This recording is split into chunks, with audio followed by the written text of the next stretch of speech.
Hi guys, my name's Andy, I'm from Field Talk, and in my first video on the channel I'm going to be showing you how to upgrade your headlight bulbs on a Skoda Octavia MK2. Now, I brought the Nighteye H7 LED bulbs that I'm going to be replacing my existing bulbs with. Unfortunately, one of them has already blown, which is kind of why I went and brought these.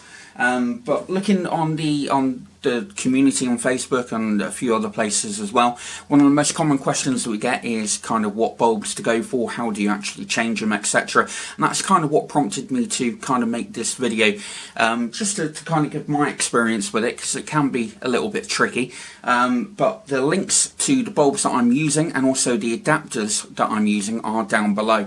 Now, if you have got a Mark II pre-facelift, as far as I'm aware, you don't need the adapters. But if you do have the facelift like myself, you will need the adapters. So I have already installed these bulbs. I've been running them now for I think about two to 3 months. So I know that they work, and they really do make a massive difference to the light that comes out the front of the car. Definitely a massive upgrade from the existing bulbs that were in there, and quite a cheap upgrade. If I remember rightly, the bulbs are about £20 and the adapters are about £10. So we're going to go and kind of show you what the bulbs look like and how you go about installing them, and yeah, we'll see how we get on with it. Okay, so as I mentioned, I brought the Nighteye H7 LED headlights, 9000 LM, 6500K on the colour temp. They come with a 3-year warranty. There are cheap knockoffs of this, so just be careful. The ones that I linked down below in the description are these exact ones.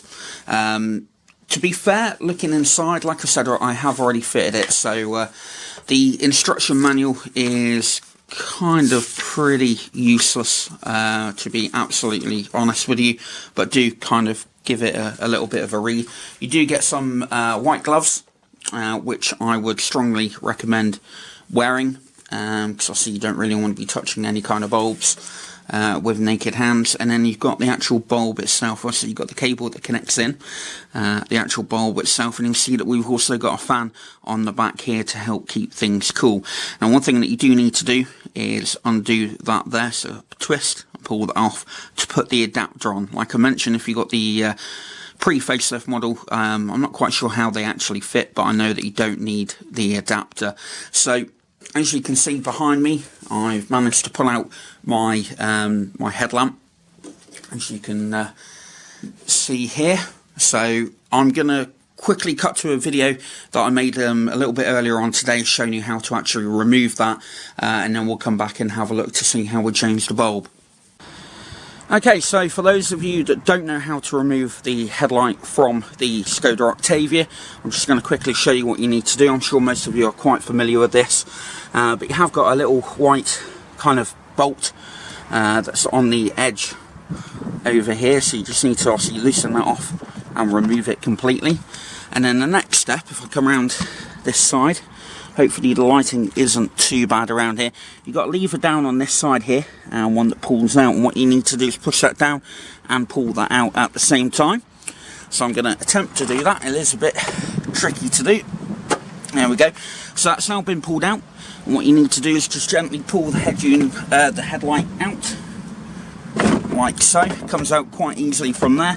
And then in the corner here you have got your power connector, so you just need to remove that, and then you can take the headlight away. Okay, so what you now need to do is go and remove this rubber cover over the top, and you can see the bulb inside. Twist it and pull the bulb out, and as you can see, it looks like that. Give that a wiggle and take off the old bulb. Pop that down over there. As I mentioned, for the pre-facelift, as far as I'm aware, you don't need to go and change the adapter. I'm not quite sure as to quite how that will fit in, but essentially with this one we do need to change it. I'll just show you the difference in the adapters. So that one there is the original adapter. As you can see, got a couple of holes there where the black clip and the wiring will go through, and that is the newer adapter that I will be using. So you can see the slight difference between the two. So what I need to do now is go ahead and remove this, if I remember how I did it last time. I'm not quite sure exactly how I did it last time, actually.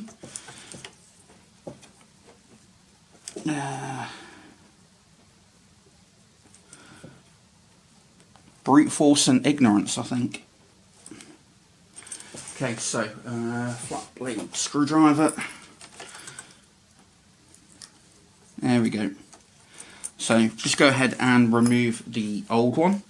Now when it comes to the new bulb, a couple of people have mentioned that the adapters are slightly different, and what they've had to do is kind of bend or file down the original adapters. Now when I've put this one on, my one is actually loose, so I think in time I will be looking to potentially file it down. If I remember exactly what way it goes on, I think it goes on that way. I haven't got the other one to check and it's been a while. Should have taken a picture really. But yeah, I'm going to pop this back on. Like so, clip that into place. So you can see it is actually loose, however it does stay in place. Now someone else also mentioned that you could upgrade or put in a rubber grommet or an O-ring in there just to keep it in place, and again that might be something that I look to do going forward in the future, or I might just try and get it to fit properly. But like I said, I've been running this for a number of months now like this, and it's not caused me any issue, but I will be looking to make it a bit of a better fit going forward. So essentially you just need to go and marry that back in there as carefully as you possibly can, and this is where I find out that I've potentially got it the wrong way. No. Okay, so that's now in place. As you can see, like I said, the bulb does turn around, so it's not ideal, but essentially for me it's worked so far. I've not had any issues with the lights. There's no kind of vibration coming from it at all, but it is relatively quite simple to install that. The one thing that I will say, when I was playing around with this, I had this kind of upright and I kept dropping the adapter inside the light, and that is an absolute bugger when that happens, and you kind of need, well, I needed the wife to come give me a hand with her long nails just to get the bloody thing out. So it is a bit tricky. You're just going to have to be very careful when you're doing it. Potentially other adapters may work slightly better. When the nicer weather comes, I will take it out again and have a look to obviously try and make it a bit more secure. But then essentially you plug that back in to give it power, and then tuck that down out the way.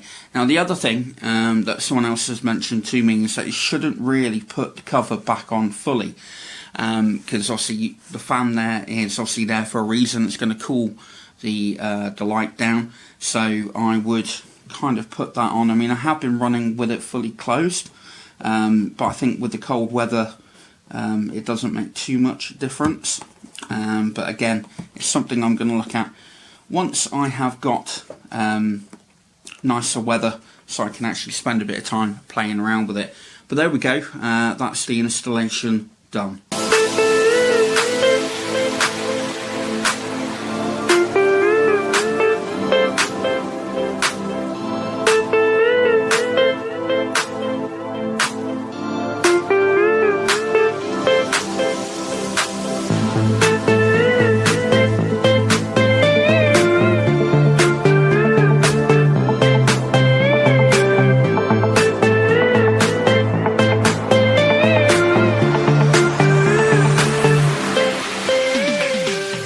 Okay, so there we go guys, that's the installation complete. With regards to the footage that you saw of the difference the headlights made, obviously the LED headlight bulb obviously very much overpowered the existing bulb that I had in the car, so Ideally, if I had both bulbs available, then obviously I would have done a direct comparison that way. If you do find though that your bulb does not work, one thing that you need to do is just switch the power cable round on the bulb itself, something I figured out plugging them back in again. So yeah, swap the bulbs round if they don't work first time. And the other thing is that these bulbs that I'm linking you to down in the description are CAN bus error free. Got absolutely no warning lights or anything coming up on the dashboard, which is really good. Now I do have a couple of other videos coming up on the channel. I'm going to be doing LED reversing lights. I've got a dash cam from the company called Mio. I've got the Carista dongle. I've got the OBD11 dongle to look at as well. A snow foam lamp and some wheel cleaner from Pro Clean, and I've also got a head-up display unit, which is kind of like an aftermarket device that you can put in your car. So quite a lot of content coming. So hopefully you'll be willing to subscribe to the channel. Obviously, if you do, also hit that notification bell as well. But if you do have any comments about the installation or the bulbs or any sort of general comments, do please leave them down below. Obviously a like rating would be very much appreciated. But I look forward to seeing you in my next video.